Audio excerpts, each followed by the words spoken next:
3। Good morning to all. आज हम लोग देखेंगे deemed resident residential status chapter पे। डीम्ड रेजिडेंट क्या होता है? दरअसल ये नया प्रोविजंस आया है डीम्ड रेजिडेंट का कॉन्सेप्ट सेक्शन 6 सब सेक्शन 1 है। अब डीम्ड रेजिडेंट किसको कहते हैं?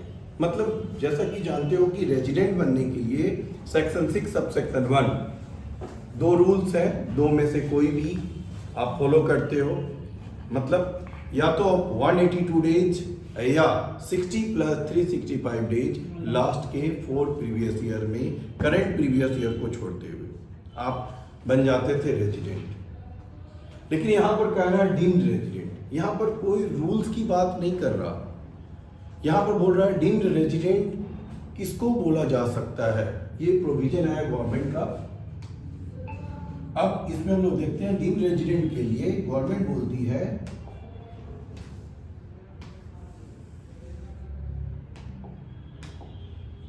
इंडिविजुअल होना चाहिए। मतलब सभी पर्सन डीम्ड रेजिडेंट नहीं कहलाएगा, individual.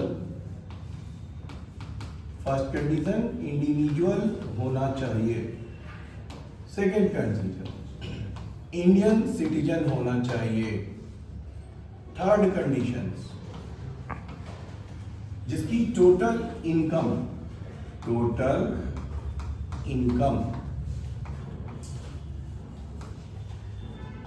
other than foreign income,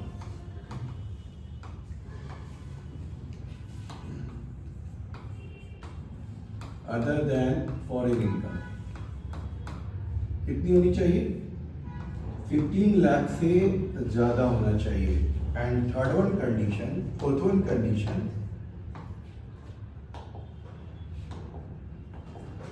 not pay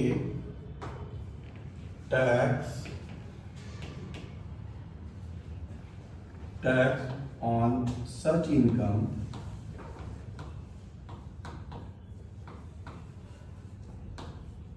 in any other country। अगर ये फोर्थ कंडीशन फुलफिल करता है कोई भी इंडिविजुअल तो उसको हम लोग डीम्ड रेजिडेंट बोलते हैं। फर्स्ट कंडीशन क्या है? इंडिविजुअल होना चाहिए। दूसरा इंडियन सिटीजन होना चाहिए।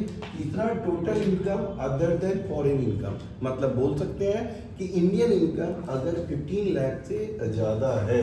एंड लास्ट वन उस इनकम पर किसी और कंट्री में टैक्स पे ना कर रहा हो। ठीक है, तो हमारी गवर्नमेंट बोलती है इसको हम लोग डीम्ड रेजिडेंट बोलेंगे। क्या बोलेंगे? Deemed resident. लेकिन ये हमेशा क्या होगा? NOR होगा, नॉट ऑर्डिनरी रेजिडेंट का ही स्टेटस होगा। चलो, और अभी तक जो भी हम लोग टॉपिक पढ़े हैं रेजिडेंट, उसका हम लोग एक क्रक्स देख लेते हैं।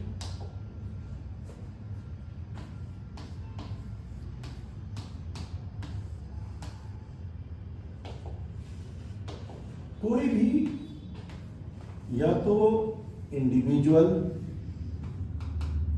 नॉर्मल पर्सन होगा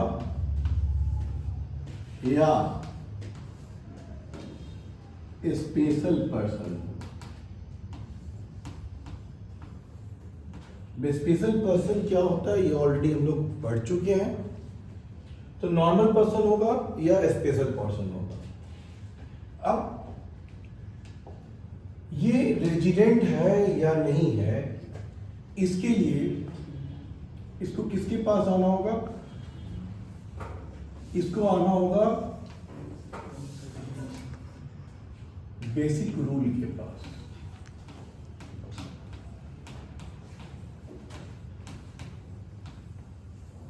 बेसिक रूल के पास आना होगा। इसके लिए जो कि है सेक्शन 6 सब सेक्शन 1। अब बेसिक रूल में हम लोग देखे हैं सेक्शन 6 सब सेक्शन 1, इसमें दो बातें लिखी हुई है, 1 और 2। इसमें कोई भी बंदा एक रूल एटलीस्ट फॉलो कर ले,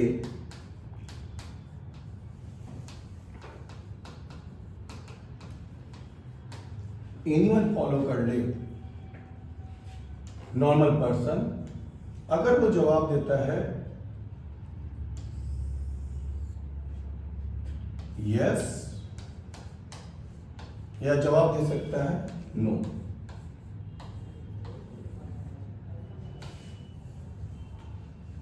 तो वो क्या कहलाएगा?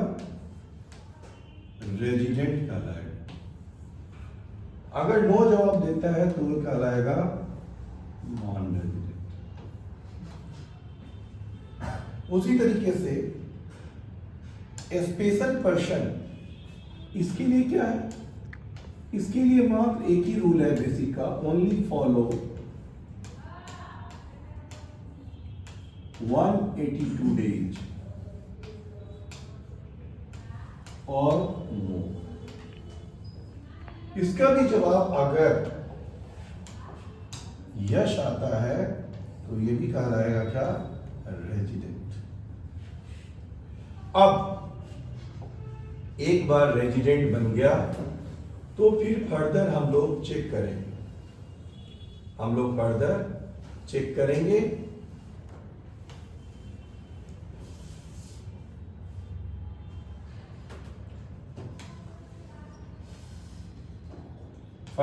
करेंगे, कि ये OR है या NOR है। तो इसके लिए मुझे एडिशनल रूल के पास जाना पड़ेगा, और एडिशनल रूल्स क्या है?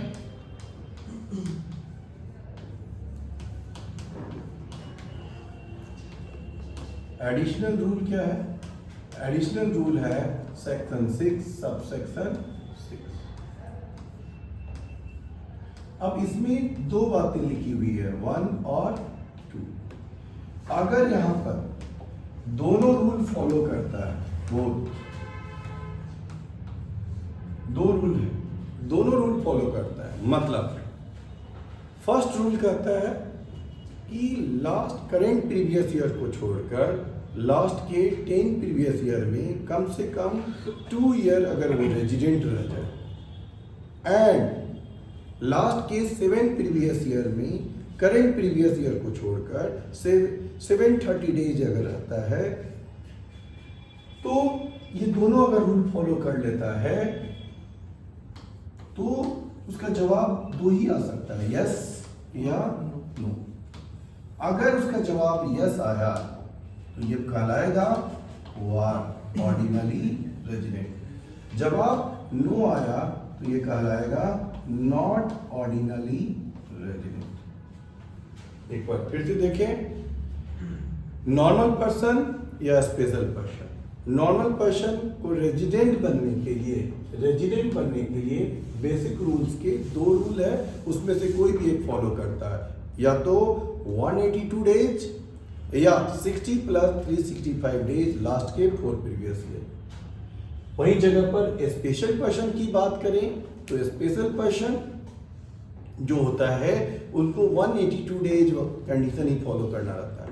अगर वो कंडीशन फुलफिल कर रहा है तो बंदा रेजिडेंट बन जाएगा, और रेजिडेंट बनने के बाद एडिशनल रूल सेक्शन 6 सबसेक्शन 6 में 2 बातें हैं, दोनों रूल को अगर वो फॉलो कर लेता है तो बनता है OR, अदरवाइज NOR। एक और कॉन्सेप्ट आया है जो कि अभी हम लोग पढ़ रहे थे, डीम्ड रेजिडेंट का। और ये डीम्ड रेजिडेंट का स्टेटस हमेशा क्या होता है? NOR ही होगा। इसको डिफाइन किया गया है section 6(1)(a), section 6 subsection 1(a). Thank you.